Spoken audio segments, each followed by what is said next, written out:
গরমের প্রকোপ বাড়তে ফের একবার সরকারি, আধা সরকারি এবং বেসরকারি স্কুলে ছুটি বাড়ানোর সিদ্ধান্ত নিল রাজ্য সরকার। তীব্র দাবদাহের মধ্যে এবার বড় সড় স্বস্তির খবর পাওয়া গেল অষ্টম শ্রেণী পর্যন্ত পড়ুয়াদের জন্য।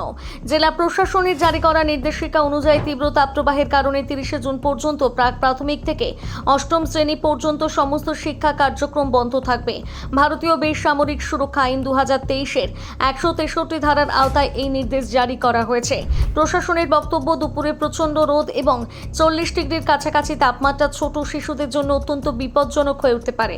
হিট স্ট্রোক, ডিহাইড্রেশন এবং অন্যান্য শারীরিক সমস্যার ঝুঁকি এড়াতেই সতর্কতামূলক পদক্ষেপ নেওয়া হয়েছে।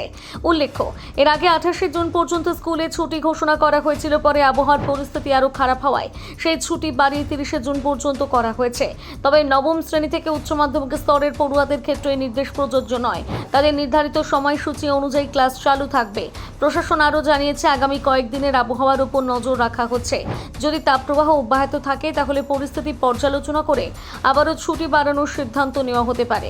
অভিভাবকদেরও পরামর্শ দেওয়া হয়েছে প্রয়োজন ছাড়া শিশুদের দুপুরের রোদে বাইরে না পাঠাতে, পর্যাপ্ত জল পান করাতে এবং গরম থেকে সুরক্ষিত রাখার ব্যবস্থা করতে।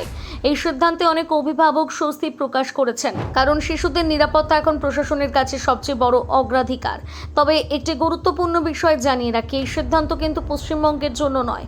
বিহারের পাটনা জেলার জন্য এই সিদ্ধান্ত নেওয়া হয়েছে, তাই সোশ্যাল মিডিয়ায় ছড়িয়ে পড়া বিভ্রান্তিকর পোস্ট দেখে ভুল বুঝবেন না।